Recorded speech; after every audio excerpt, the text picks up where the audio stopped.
Cuando Jesús vino a este mundo era 100% divino y 100% humano. Pero, ¿qué pruebas, qué señales encontramos en la Biblia de esto? Esto y más lo vamos a descubrir en la lección que comienza ahora.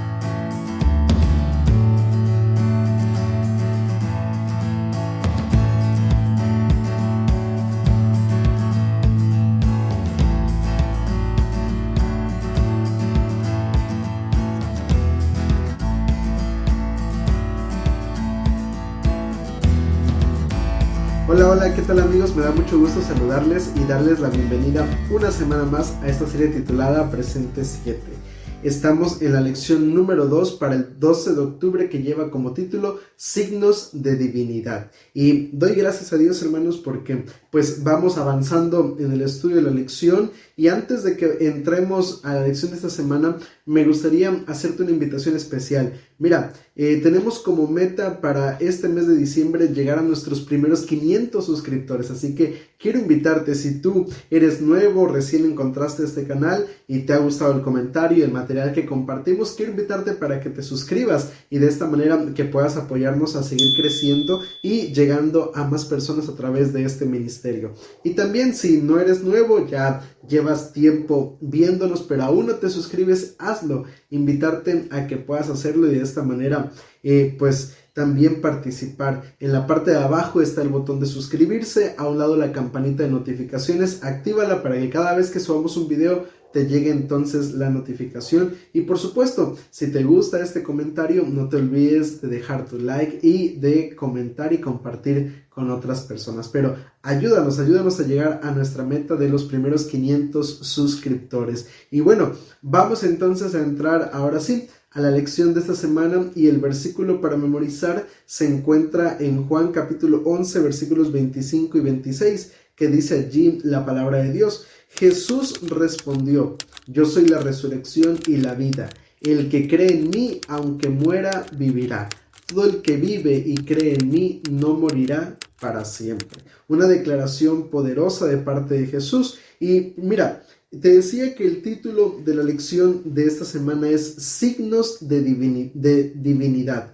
Pero antes de poder entrar a la lección, hay que, en este caso, aclarar algunos términos. Específicamente, ¿qué significa signos? ¿A qué nos referimos cuando hablamos acerca de signos de divinidad? Bueno, el diccionario señala que signos es básicamente un indicio o señal de algo. Entonces, lo que la lección de esta semana pretende mostrarnos es que en este caso hay algunas pistas, señales o indicios de la divinidad de Jesús mientras estuvo en esta tierra. Y esta verdad es fundamental. ¿Sabes por qué? Porque mira, muchas personas y muchas religiones también niegan en este caso la divinidad de Jesús. Niegan que Jesús fuera Dios. Y nosotros como adventistas, como cristianos, creemos que Jesús es Dios. Y en este caso, por eso es importante encontrar las pistas a través del libro de Juan. Básicamente vamos a ir rastreando las pistas durante esa semana para encontrar esas señales, esos indicios que nos demuestran que Jesús realmente es también Dios. Aunque Jesús vino a este mundo y tomó la naturaleza humana, siempre conservó su naturaleza divina. Y Juan nos relata a través de algunos milagros justamente esas señales, esas pistas. Y la lección de esta semana principalmente se va a enfocar en tres relatos que nos muestran básicamente esas pistas acerca de la divinidad de Jesús. Y mira, la primera lección que vamos a ver, vamos a dividir nuestra lección de manera general en tres partes. Y la primera lección lleva como subtítulo Realmente este es el profeta. Y esta primera parte de la lección está centrada en lo que fue el milagro de la multiplicación de los panes y peces aproximadamente para 5,000 personas. Y este relato nosotros lo podemos encontrar específicamente en Juan capítulo 6 versículos 1 al 15. Sin embargo, mira, específicamente en el versículo 14 del libro de Juan capítulo 6 hay una declaración que es muy poderosa y que nos ayuda a entender esta primera señal, esta primera pista de Jesús como en este caso con esta naturaleza divina. Y mira lo que dice Juan capítulo 6, versículo 14. Entonces aquellos hombres, al ver la señal que Jesús había hecho, dijeron: verdaderamente este es el profeta que había de venir al mundo. ¿Qué señal? Pues justamente la de la multiplicación de los panes y los peces.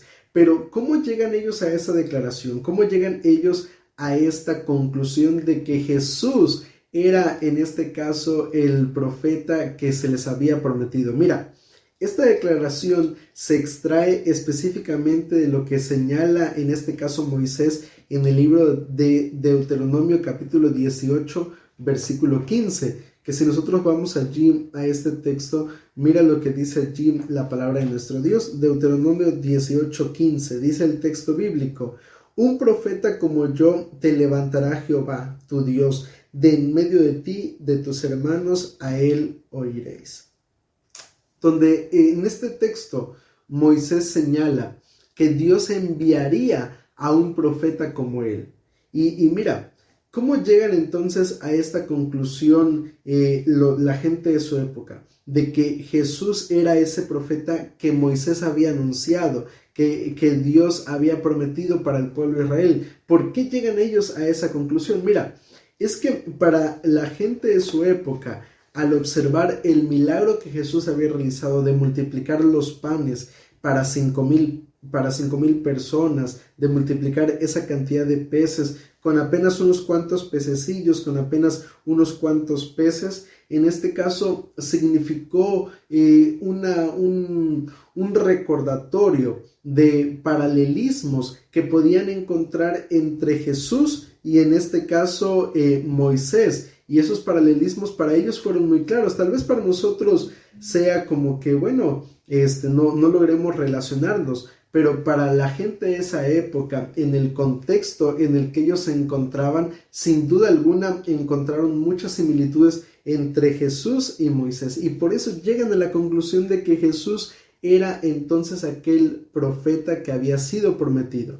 Y mira, de manera rápida, déjame mostrarte cuáles fueron algunos de esos paralelismos. Vemos a Jesús en el versículo 4 subiendo a la montaña y también vemos a Moisés ascendiendo al monte Sinaí en repetidas ocasiones. Luego en los versículos 5 y 6 encontramos que Jesús pone a prueba la fe de Felipe, en este caso al pedirle que, bueno, sea él quien ayude en este caso en conseguir alimento junto con los demás discípulos para poder darles de comer a las personas que estaban allí. Luego vemos que en el caso de Moisés, los israelitas fueron puestos a pruebas en el desierto a través de las diferentes dificultades que atravesaron. Luego, en el relato de Juan capítulo 6 encontramos la multiplicación de los panes, y en el relato de Moisés y el pueblo de Israel en el desierto encontramos que Dios da el maná al pueblo de Israel. Luego vemos que después de la multiplicación Jesús ordena a sus discípulos recolectar las sobras, y en el caso de Moisés con el pueblo de Israel recolectan el maná para poder comer al día siguiente.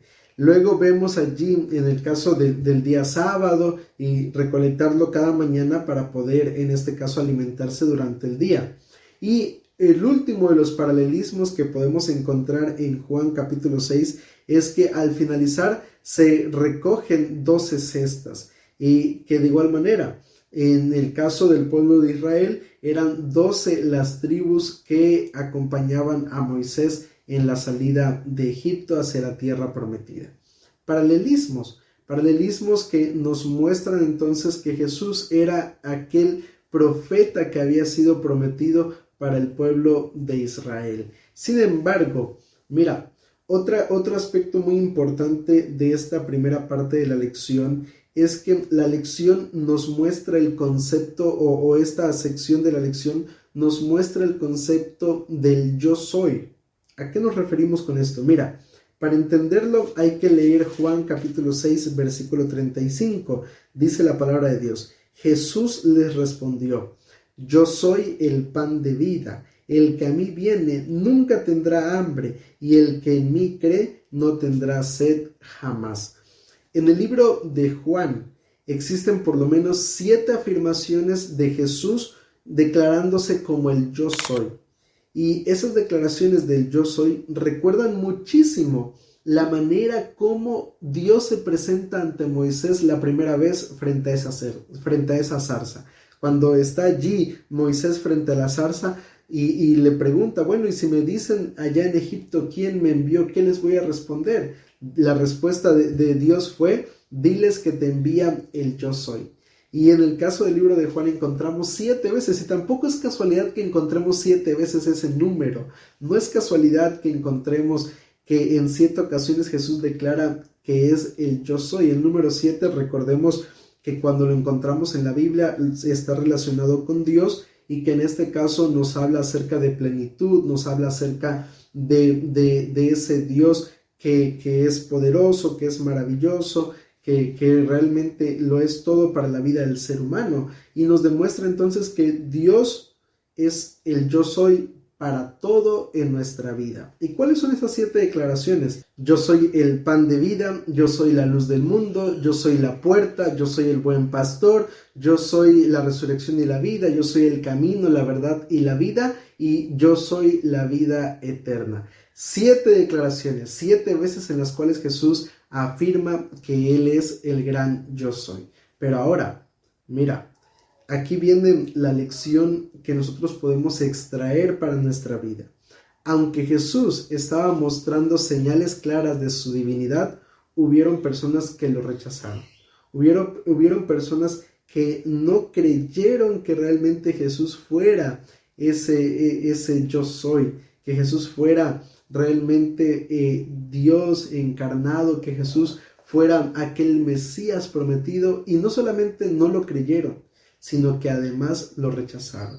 Hoy en día hay muchas personas, tristemente siguen habiendo personas que siguen sin creer en Jesús, que siguen sin conocer a Jesús y que sobre todo siguen sin aceptar a Jesús como su Salvador. Es lamentable, es triste, pero es la realidad. Muchas personas aún siguen negando que verdaderamente Jesús sea el Salvador de este mundo.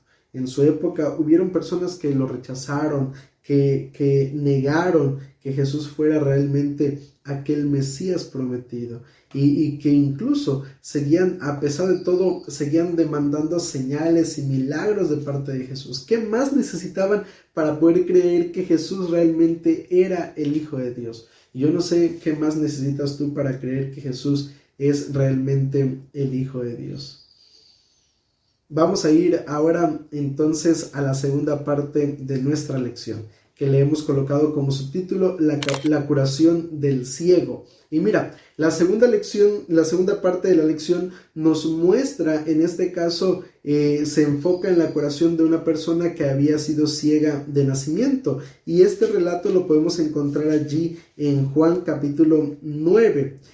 Para poder sanar a esta persona hay que ponernos en contexto. El hombre era ciego de nacimiento. Los discípulos, cuando lo observan, le preguntan a Jesús, porque esa era la creencia que se tenía.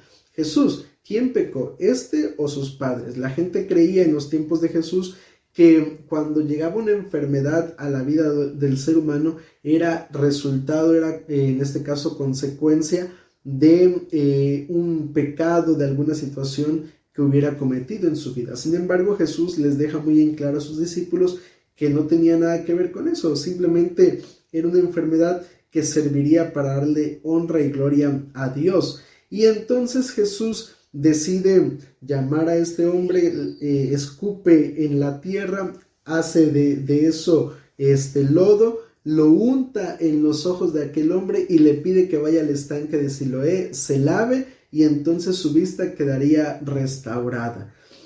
Y este hombre lo hace. Sin embargo, lo que no se nos descubre desde el inicio, sino ya en el versículo 14, era que cuando Jesús realiza este milagro, lo hizo en el día sábado.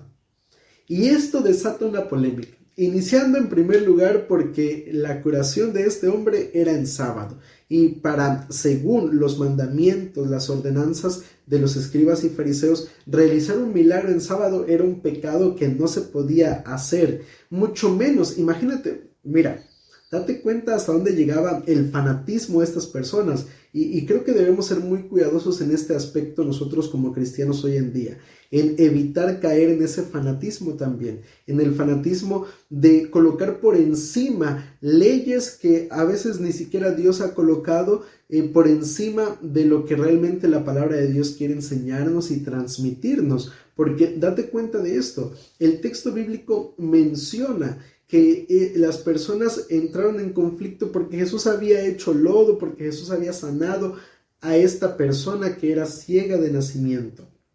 Y entonces comienza allí la discusión y acusaban a Jesús de violar el día sábado. Sin embargo, el énfasis principal de la lección de este día es mostrarnos cómo para este hombre que antes había sido ciego, que antes no podía ver, ahora no solamente podía ver físicamente las cosas, sino que podía tener luz y conocimiento acerca de quién era realmente el Jesús, que Jesús era verdaderamente el Mesías prometido. ¿Y por qué digo esto? Mira, Juan capítulo 9, versículos 16 al 18 señala lo siguiente. Entonces algunos de los fariseos decían: ese hombre no procede de Dios porque no guarda el sábado. Otros decían: ¿cómo puede un hombre pecador hacer estas señales? Y había división entre ellos. Entonces le preguntaron otra vez al ciego: ¿qué dices tú del que te abrió los ojos? Y él contestó que es profeta. Pero los judíos no creyeron que él había sido ciego y que había recibido la vista hasta que llamaron a los padres del que había recibido la vista. Había una discusión. Algunos decían, bueno, no, este hombre no viene de Dios porque viola el sábado. Y aunque no era una violación realmente el sábado, ellos acusaban a Jesús de violar el sábado. Pero luego vemos que habían otros que decían, no, ¿cómo es posible que digamos que no proviene de Dios si hace milagros como estos? Y entonces le preguntaron al hombre, bueno, ¿y tú quién crees que es realmente esta persona? Y este hombre les contesta, ya nos muestra estos indicios de que él empezaba a creer en Jesús como el Mesías, porque les dice, yo creo que él es un verdadero profeta de Dios. Ahora, si nosotros vamos a los versículos 26 al 33, mira lo que narra el texto bíblico. Le volvieron a decir, ¿qué te hizo? ¿Cómo te abrió los ojos? Y él les respondió, ya os lo he dicho y no habéis escuchado. ¿Por qué lo queréis oír otra vez? ¿Queréis también vosotros haceros sus discípulos? Imagínate qué cachetada con guante blanco les dio este hombre a los líderes religiosos de su época. Entonces lo insultaron y dijeron, tú eres su discípulo, pero nosotros discípulos de Moisés somos. Nosotros sabemos que Dios ha hablado a Moisés, pero respecto a ese no sabemos de dónde ha salido. Respondió el hombre y les dijo, pues esto es lo maravilloso, que vosotros no sepáis de dónde ha salido, y a mí me abrió los ojos. Y sabemos que Dios no oye a los pecadores, pero si alguno es temeroso de Dios y hace su voluntad, a ese oye. Nunca se ha oído decir que alguien abriera los ojos a uno que nació ciego. Si éste no viniera de Dios, nada podría hacer. Nuevamente nos muestra otra señal de cómo este hombre, sus ojos, como dice el texto bíblico, yo no podía ver, pero ahora veo, ahora me queda más claro que nunca que este hombre realmente proviene de Dios, que este hombre es diferente, que este hombre, podríamos decir, hoy en día, teniendo todo el panorama general que nos muestran los evangelios, que nos muestra el libro de Juan, que verdaderamente Jesús era el Mesías prometido. Y me encanta un párrafo que menciona el autor de la lección en este día. Él dice lo siguiente, los líderes religiosos, los guías espirituales de la nación, quienes debieron ser los primeros en reconocer a Jesús y aceptarlo como el Mesías, no pueden verlo a pesar de toda la poderosa evidencia. En realidad, no quieren verlo. Qué poderosa advertencia acerca de cómo nuestros corazones pueden engañarnos. A veces nos resulta muy fácil y nos pasa especialmente en el mundo cristiano, nos pasa especialmente como seres humanos. Muchas veces encontramos verdades poderosas en la palabra de Dios, encontramos lecciones que la Biblia quiere mostrarnos, verdades que debemos aceptar en nuestra vida y que debemos en este caso practicar en nuestra vida, pero nos resistimos a esas señales, nos resistimos a esos llamados de parte de Dios, nos resistimos a las verdades que la palabra de Dios nos enseña. Y cuando ocurre eso es porque estamos actuando desde nuestra propia necedad, porque estamos actuando desde nuestro propio punto de vista y estamos allí no siendo humildes para reconocer lo que Dios quiere mostrarnos a través de su palabra. Estamos actuando igual que los líderes religiosos de aquella época, negando las evidencias, negando las señales claras y contundentes de lo que era realmente Jesús. Y hoy en día muchas personas, a pesar de que la Biblia lo muestra, a pesar de que la Biblia nos señala verdades como el sábado, como el estado de los muertos, como la segunda venida de Jesús, como el santuario, como el espíritu de profecía, seguimos negando estas verdades y creyendo cosas que tal vez la palabra de Dios no ha querido transmitir realmente para nuestra vida. Ahora, vamos a ir a la tercera y última parte de la lección, la resurrección de Lázaro. Mira, este relato lo encontramos en Juan capítulo 11, donde vemos en este caso un relato que está lleno de una historia que es desgarradora, que es triste. Nos narra la muerte de Lázaro. ¿Quién era Lázaro? Lázaro era un amigo de Jesús, un amigo muy cercano a él. Era hermano de María y de Marta. Y en este caso, en cierta ocasión, Lázaro cayó muy enfermo, estaba gravemente enfermo. Y entonces Marta y María deciden llamar a Jesús para que él viniera a sanarlo. Pero en lugar de eso, en lugar de que Jesús acuda inmediatamente en la ayuda de Marta y María y de su amigo Lázaro, Jesús decide esperar unos días más. Y cuando recibe la noticia de que Lázaro había muerto, entonces en ese momento es cuando Jesús decide acudir a ayudar a esta familia.